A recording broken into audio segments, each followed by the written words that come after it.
ముక్కోటి ఏకాదశికి పర్ణశాలకు వచ్చే భక్తులు భద్రాద్రి కొత్తగూడెం జిల్లా దుమ్ముగూడెం మండలం బొజ్జుగుప్ప గ్రామాన్ని సందర్శించి వెళ్లేందుకు వీలుగా ప్రత్యేక బస్సులను ఏర్పాటు చేస్తున్నట్లు భద్రాద్రి కొత్తగూడెం జిల్లా కలెక్టర్ జితేష్ వి పాటిల్ తెలిపారు.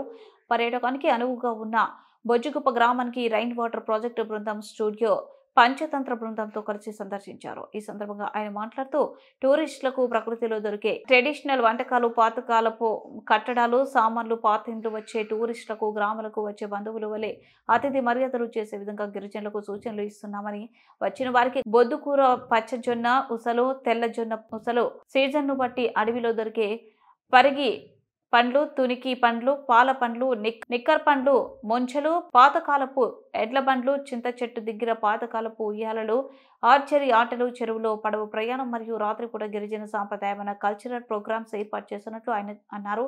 ఈ సందర్భంగా బొజ్జుగుప్ప గ్రామస్తులతో కలిసి ఆదివాసీ గిరిజన రేలా నృత్యం చేశారు. ఈ కార్యక్రమంలో తహసీల్దార్ Ashok Kumar, Velugu APM Hemanth, museum in charge Veeraswamy గ్రామస్తులు పాల్గొన్నారు.